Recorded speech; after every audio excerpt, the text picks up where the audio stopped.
इंदौर अभिभाषक संघ की वार्षिक निर्वाचन 2024-25 को लेकर अभिभाषक संघ समिति के द्वारा चुनाव कराने को लेकर तैयारियां जारी है।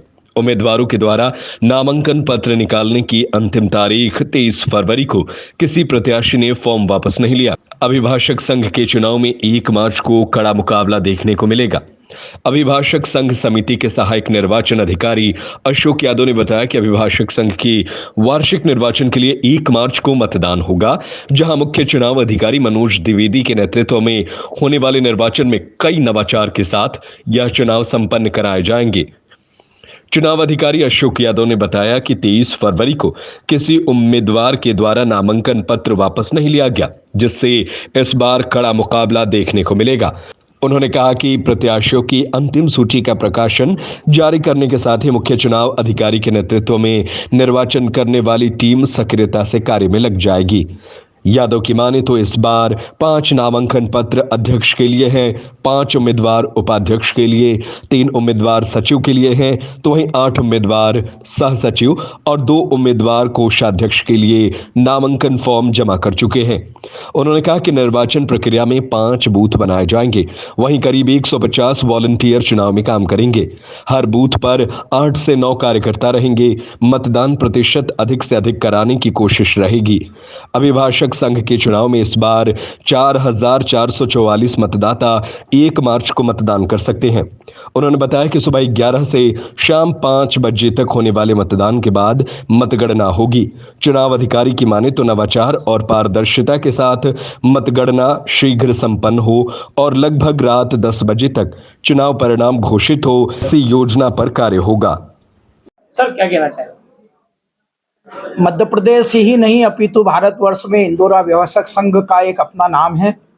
आगामी निर्वाचन वर्ष 2024-25 के जो चुनाव होने जा रहे हैं इंदौर अभिभाषक संघ में, आज नाम वापसी का अंतिम दिन था। किसी भी प्रत्याशी ने कोई नाम वापस नहीं लिया है। बहुत कड़े मुकाबले की संभावना है। ये परिवार का चुनाव है। उम्मीदवार जो है परिवार के ही हैं, आपस में चुनाव होते हैं और यहाँ पारदर्शिता के आधार पर हम लोग चुनाव कराते हैं।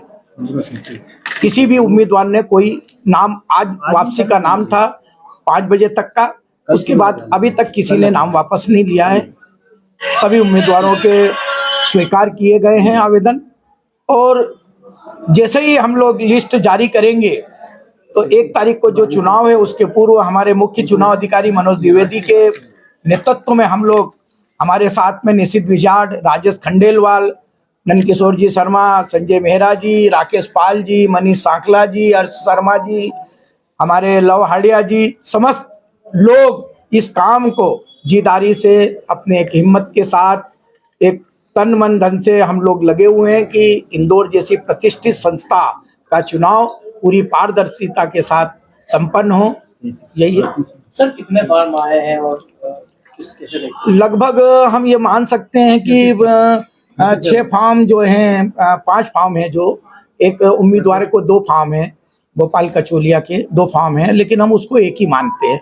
ऐसे करके 5 फॉर्म अध्यक्ष के रूप में हैं, लगभग 5 फॉर्म उपाध्यक्ष के लिए हैं और 3 फॉर्म सचिव के लिए हैं और लगभग 8 फॉर्म सह सचिव के लिए है और कोषाध्यक्ष के लिए 2 फॉर्म हैं। सर क्या व्यवस्थाएं रहेगी, किस तरह से चुनाव प्रक्रिया रहेगी, क्या लगभग हमारे कने 150 वॉलंटियरों की जरूरत रहेगी। बूथ हम 5 बूथ कम से कम हम बनाएंगे और लगभग एक बूथ पर हम 700-800 वोटों का जो सुबह 10 बजे से 5 बजे तक जो वोटिंग होगी, हम पर घंटे हम सोच रहे हैं कि अगर एक बूथ पर हमारे को 100 या 70 वोट हमारे डेली से हमारे को सुबह 10 बजे से शाम को 5 बजे तक हमारा जो वोटिंग परसेंटेज है वो भी अच्छा गिर जाए और हमारे जो वॉलंटियर रहेंगे वो हर बूथ पर कम से कम 8-8, 9-9 वॉलंटियर हमारे हर बूथ पे लगेंगे। सर कितने मतदाता हैं इस बार? लगभग 4,444 मतदाता हैं, क्योंकि कोरोना काल से लगाकर अभी तक हमारे कई सम्मानीय प्रतिष्ठित हमारे सदस्यगण दिवंगत हो गए हैं।